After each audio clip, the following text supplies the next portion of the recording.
Conheça nesse vídeo a história do Arco do Triunfo de Paris.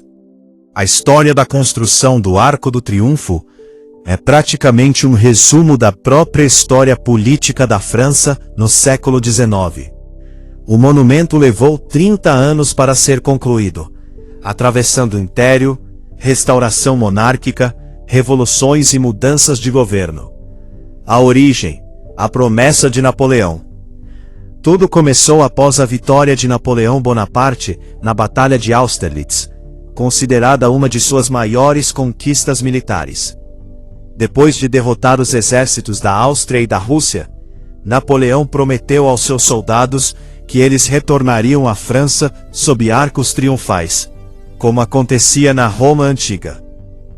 Em 18 de fevereiro de 1806, ele assinou o decreto oficial, ordenando a construção de um enorme arco em homenagem às vitórias dos exércitos franceses. Escolha do local. Inicialmente, Napoleão cogitou construir o monumento na área da Bastilha. Porém, os arquitetos decidiram colocá-lo na então Praça da Estrela, Place de l'Étoile, ponto estratégico de entrada em Paris.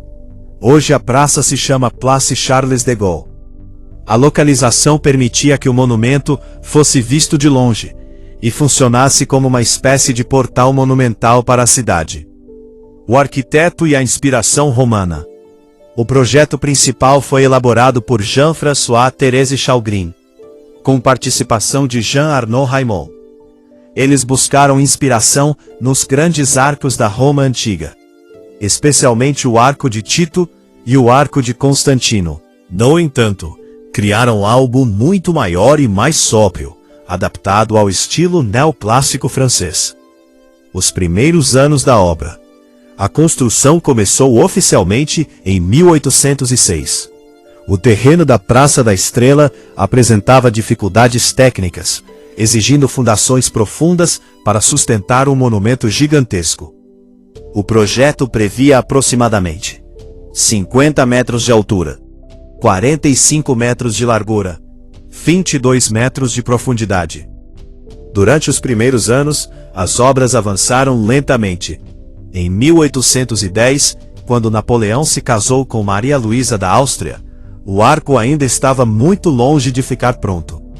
Para impressionar o casal imperial, durante a entrada oficial em Paris, foi construída uma enorme réplica temporária de madeira e tela pintada sobre o canteiro de obras. A morte do arquiteto e a queda de Napoleão. Em 1811, Chalgrin morreu, quando os pilares do monumento tinham apenas cerca de 12 metros de altura. Seu aluno, Louis Robert Gust, assumiu a direção dos trabalhos. Pouco depois, a situação política da França mudou drasticamente. As derrotas militares de Napoleão culminaram em sua abdicação em 1814. Com a restauração da monarquia dos Bourbon, o projeto perdeu prioridade. O monumento, criado para glorificar o imperador, tornou-se politicamente inconveniente. As obras desaceleraram e chegaram a ser interrompidas por vários anos. O projeto quase foi abandonado. Durante a década de 1820, houve debate sobre o que fazer com a estrutura inacabada. Alguns defendiam sua demolição, outros queriam transformá-la em monumento à monarquia restaurada. Como resultado, o projeto passou por revisões e mudanças de significado. O que havia sido pensado como um símbolo pessoal de Napoleão começou a ser reinterpretado como homenagem à nação francesa. Após a Revolução de Julho, o novo rei Luís Filipe I decidiu concluir a obra.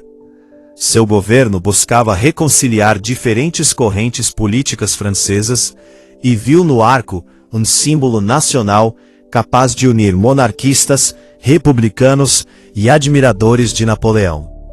Os trabalhos foram acelerados e o monumento finalmente ficou pronto em 1836. O Arco do Triunfo foi inaugurado oficialmente em 29 de julho de 1836. Curiosamente, Napoleão nunca viu sua obra concluída. Ele havia morrido em 1821, 15 anos antes da inauguração. o monumento não é apenas um arco gigantesco. Suas fachadas receberam enormes grupos escultóricos, representando episódios militares da França. O mais famoso deles é La Marseillaise, também conhecido como a Partida dos Voluntários de 1792. Além disso, centenas de nomes de generais e batalhas foram gravados nas paredes internas. Mesmo sem ter visto a obra pronta, Napoleão acabou ligado para sempre ao monumento. Em 1840, seus restos mortais foram trazidos de volta da ilha de Santa Helena para Paris. O cortejo fúnebre passou sob o Arco do Triunfo antes de seguir para os Les Invalides. O século XX, de monumento militar a memorial nacional. Após a Primeira Guerra Mundial, a França transformou o local em um espaço de memória nacional. Em 1921, foi instalada a Tumba do Soldado Desconhecido sob o arco, com uma chama eterna que continua acesa até hoje. Durante a Segunda Guerra Mundial, tropas alemãs desfilaram sob o monumento após a ocupação de Paris em 1940. Em 1944, após a libertação da cidade, o general Charles de Gaulle também atravessou o arco em uma marcha histórica diante de multidões. Por que ele é tão importante hoje?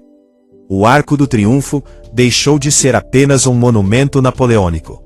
Atualmente ele representa a memória dos soldados franceses, as vitórias e derrotas da França, a identidade nacional francesa, um dos símbolos mais reconhecidos de Paris. Ele ocupa o centro de uma das perspectivas urbanas mais famosas do mundo, alinhado com a Avenida Champs-Élysées e visível de grande parte da cidade.